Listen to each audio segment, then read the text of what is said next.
Olá pessoal, bem-vindos ao Boas Opções, a essa pequena série de explicações sobre fundamentos muito básicos da economia, mas que eu acho que muita gente talvez não compreenda, ou se compreende, tem uma compreensão relativamente imperfeita da coisa, e talvez alguns exemplos que eu dei aqui possam ajudar a melhorar isso, tá? Mas são importantes. No vídeo anterior eu expliquei sobre inflação, tá? E expliquei que o Banco Central, como um trator, entra e arrasa o formigueiro. O formigueiro, nós, tá bem? Como é que o Banco Central faz isso? Tá? O Banco Central, que tem por obrigação precípua a manutenção do poder de compra da moeda, ou seja, manter aquilo que a gente consegue comprar com o dinheiro em patamares dentro daquilo que ele estipula, como é que ele atua?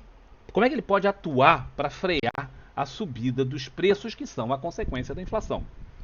Bom, o que faz com que o preço suba? Que a gente viu. A gente viu que o que faz com que os preços subam é o descompasso entre a quantidade de dinheiro que há no mercado e a quantidade de produtos para serem comprados. Os produtos são finitos, eles acabam. O dinheiro, se eu continuo imprimindo, cada vez tem mais dinheiro para um mesmo número de produtos. Pois bem, entendendo isso, você vai perceber que o Banco Central pode atuar na economia de várias formas, todas elas destinadas a diminuir a quantidade de dinheiro em circulação. Porque ao diminuir a quantidade de dinheiro na mão das pessoas, ele volta a equilibrar os dois lados daquela balança, né? De forma que os preços e a quantidade de mercadorias disponíveis entre mais ou menos em alinhamento de novo, como era antes. Pois bem, uma das formas que o Banco Central tem para fazer isso é através dos juros. Tá? Todo mundo já ouviu falar na taxa Selic, no caso do Brasil, na taxa, na taxa de longo prazo nos Estados Unidos, da Eurolibor na Europa. Todo mundo já ouviu falar em vários tipos de taxa de juros do Banco Central do Japão e etc. Tá?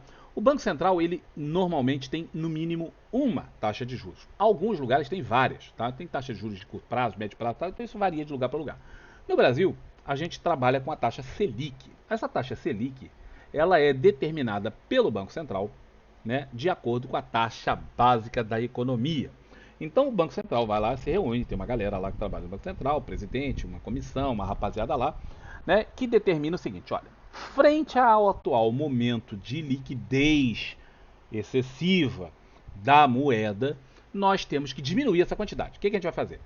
Tá, a gente pode aumentar a taxa de juros, ou diminuir a taxa de juros, ou manter como está. Bom, o que acontece quando eu aumento a taxa de juros? Tá? Isso que está aqui na tela são os juros futuros. Não é isso que o Banco Central mexe, tá bem? Isso aqui não tem nada a ver com a taxa Selic. Muita gente confunde, isso aqui são juros futuros. Então isso aqui é como vai estar a taxa de juros no futuro, não é, Campos? Não, não tem nada a ver com isso. Tá? Isso aqui é como a bolsa, como o índice futuro em relação à bolsa. Ninguém sabe como é que a bolsa vai estar no futuro. Tá? Isso aqui nada mais é do que a taxa de juros do interbancário. Ou seja, os bancos se emprestam dinheiro uns aos outros todo santo dia para fecharem o seu balanço no zero. Isso é uma obrigação legal. Tá? Os bancos no mundo inteiro respeitam convenções chamadas conglomeradamente de convenções de Basileia. E uma dessas múltiplas convenções determina que eles tenham que terminar os seus balanços no zero. Ou seja, se um banco hoje teve muita gente sacando dinheiro desse banco, por qualquer motivo que seja, muita gente foi lá no Bradesco hoje e resolveu sacar dinheiro. Mais gente sacou do que botou dinheiro no banco. No final do dia, a continha dele está lá negativa. Isso acontece em qualquer banco, tá? Não é porque o banco está ruim ou está bom, não. Isso acontece em qualquer banco. Pode acontecer em qualquer banco. Aí, esse banco, obrigatoriamente, não pode terminar no zero. O que ele faz? Ele vai no mercado interbancário diário, tá? Isto. E aí pega emprestado com outros bancos o dinheiro para poder botar aquilo ali no zero. Vamos dizer que ele ficou com um negativo 100 mil. Ele vai lá e pega 100 mil com um ou vários bancos e bota na sua conta, fecha no zero e aí ele paga juros sobre esse dinheiro que ele pegou emprestado. Numa outra ocasião, quando ele tiver, vamos dizer, no próximo dia, mais gente depositou dinheiro no Bradesco do que tirou. No final do dia, ele tem um saldo positivo. Vamos dizer que ele ficou lá com 200 mil reais a mais. Ele não pode terminar com esses 200 mil reais a mais. O que ele faz? Ele pode emprestar no interbancário, aqui, para outros bancos a um juros determinado, tá? E ele vai zerar isso aí. Se não tiver nenhum banco resolvendo pegar essa grana, ele vai depositar isso no Banco Central. E isso é importante. Esse depósito no Banco Central, ele corre com juros. Qual juros? Selic. Tá? Então o Banco Central paga juros sobre isso aí. Por quê? É uma forma dele secar dinheiro. Quando o Banco Central começa a aumentar a taxa de juros, tá? Mais e mais bancos começam a não querer fazer empréstimos para os seus clientes. Vamos dizer que eu tenha clientes, os clientes têm um risco de calote, o Banco Central não tem. Então o banco A fala assim, pô, ao invés de emprestar para o João, que pode me dar um tombo lá, e os juros estão tão altos, que eu posso botar esse dinheiro lá no Banco Central e ganhar os juros que eles estão me pagando. Então ele evita de fazer empréstimos. Quando ele evita de fazer empréstimos, no fim do dia, o seu balanço termina positivo. Dinheiro no caixa. Ele não pode ficar com esse dinheiro no caixa. Ele pode emprestar aqui no interbancário, aonde, em geral, as taxas não são tão boas quanto a Selic. E ele vai lá e fala assim, ou eu posso prestar aqui, ou eu posso prestar para o Banco Central. Muita gente vai preferir, muitos bancos vão preferir botar lá no Banco Central. Quando ele botar essa grana no Banco Central, ele enxugou dinheiro na economia. Amanhã esse banco tem menos dinheiro. Ele tem menos dinheiro em circulação para poder apostar. Desculpa, apostar não, emprestar. Tá? Então, ao fazer um aumento da taxa de juros, o Banco Central imediatamente induz aos bancos deixarem mais dinheiro com o Banco Central. Esse é o ponto número 1 do aumento da taxa de juros. O aumento da taxa de juros também faz com que você pense o seguinte, pô, eu podia comprar um carro, eu podia comprar aqui uma nova roupa, um videogame ou qualquer coisa.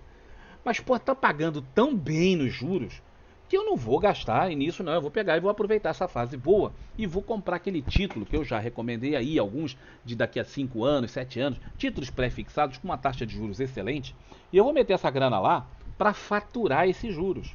Então, o dinheiro que eu ia gastar, ou seja, que eu ia comprar bens, muito dinheiro e poucos bens, lembrem disso.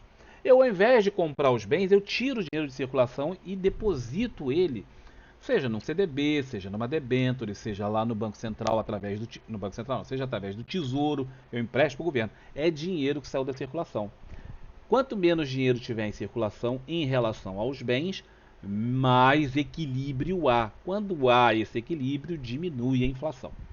As empresas acontece a mesma coisa. Pensa uma empresa que ia fazer, ela ia produzir, ela está produzindo uma opção de coisa lá. Ela produz, vamos dizer, sei lá, relógio. Ela produz uns reloginhos lá, daqueles mequetrefe, tá, para vender aí, esses relógios meio vagabundo. E tá vendendo bem o relógio dela. Só que, poxa, ela tá pensando o seguinte, eu vou ter que aumentar a minha linha de produção se eu quiser vender mais. Mas para aumentar essa linha de produção, eu tenho que pegar um dinheiro emprestado, botar grana nisso aí, aumentar essa produção, contratar mais funcionários. Pô, tá muito trabalho desgraçado. Aí o cara olha e fala assim, quanto é que eu ganho fazendo esses relógios? Qual a minha margem lá no final? Vamos dizer, 18% que o cara tem de margem lá. Né? Aí o cara olha para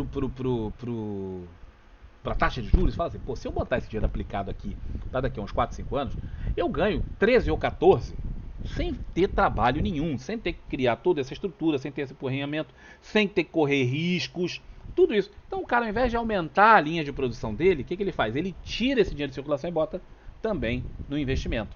Então as empresas investem menos, as pessoas gastam menos, o dinheiro diminui em circulação, naturalmente o reequilíbrio entre a oferta de grana e a oferta de bens volta a acontecer.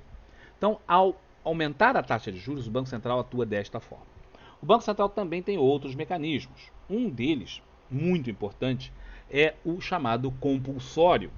Além daquela grana que os bancos podem depositar no Banco Central, elas também têm uma grana que elas são obrigadas a depositar lá. Então, de acordo com a Convenção de Basileia, tá, aquele mesmo acordo que a gente tinha falado antes, internacional, regula os bancos todos, eles têm que guardar no Banco Central uma proporção de dinheiro frente àquele que eles atuam. Os bancos, para quem não sabe, atuam alavancados. Sim, sim, queridos amigos, os bancos atuam altamente alavancados. Em geral, eles trabalham entre 8 e 10 vezes de alavancagem. O Banco Central pode controlar isso. Por quê? Porque se eu exijo que o banco tenha, vamos dizer, R$ 1.000 depositado aqui comigo, e o banco trabalha com R$ 10.000, ele tem 1.000 depositado comigo e ele trabalha com 10.000 lá, emprestando. Ele está numa alavancagem de 1 para 10, né? Grosso modo, tá, galera? Não é isso aqui preciso, não é exatamente dessa forma, mas é uma forma de ficar claro para o pessoal entender. Bom, se eu aumentar a quantidade de dinheiro que eu obrigo o banco a guardar no Banco Central, tá? Vamos dizer que eu aumente de 1.000 para 5.000. Ora, se ele tinha 10.000 para gastar e eu agora aumentei de 1.000 para 5.000, só sobraram 6. Ele não tem mais aqueles 10.000 para gastar porque eu obriguei a guardar no Banco Central.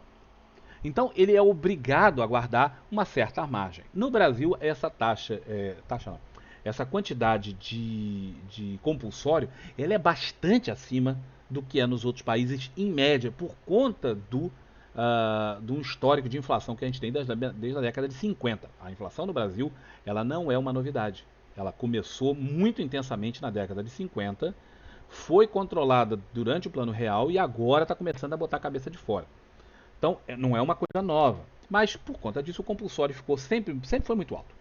Tá? E é uma forma que o Banco Central tem de enxugar a quantidade de dinheiro em circulação. Ele tira dinheiro dos bancos e tira dinheiro da capacidade que os bancos têm de emprestar ou de circular moeda, depositando obrigatoriamente no Banco Central. Então eles podem mexer também no compulsório. O que fica da história é que através desses dois métodos, a regulação da quantidade de dinheiro através do compulsório e da taxa de juros, o Banco Central intervém violentamente na economia.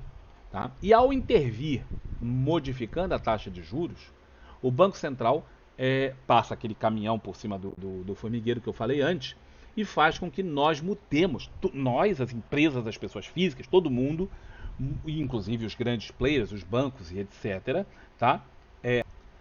Mudem a sua postura no mercado em geral.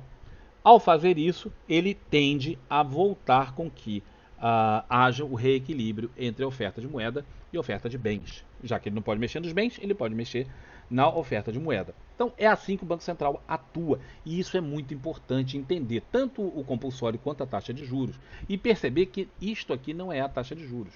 Tá? Isto aqui é o interbancário. O que engana muita gente. Fala, porque os juros... Não. Uma coisa é a Selic, outra coisa é isso aqui. Tá? São coisas completamente diferentes. Ok? Mas eu espero que tenha ficado claro também isso, porque é um detalhe mesmo importante para vocês captarem como o Banco Central atua. Ok? Vamos depois falar de um outro aspecto que é a disparidade de poder de compra entre moedas. Tá? Que é uma outra coisa que também muita gente não consegue compreender muito bem. Tá bem? Espero que essa série esteja sendo útil e que vocês estejam compreendendo. Caso não esteja, por favor, botem as suas dúvidas aí embaixo, que eu vou tentar esclarecer o melhor que eu puder. Tá? Eu estou tentando traduzir conceitos econômicos complexos em exemplos extremamente simples. Então eu peço desculpas aí aos puristas, porque eu estou cometendo grandes maldades com a teoria econômica. Eu sei que não é 100% assim tão simplório quanto eu estou botando, mas, gente, é para o pessoal entender, tá bem? Então, isso aqui tem que ser inteligível para uma pessoa de 13, 12 anos e para gente que não teve estudo, para gente que foi para a escola o mínimo possível, tá bem? Então peço desculpas aos puristas, aos economistas em especial, que vão ficar indignadíssimos pela minha simplificação total da teoria econômica, mas é importante que as pessoas compreendam o assunto mais do que manter o purismo da coisa. Um grande abraço para todos vocês e até o próximo vídeo. Tchau, tchau.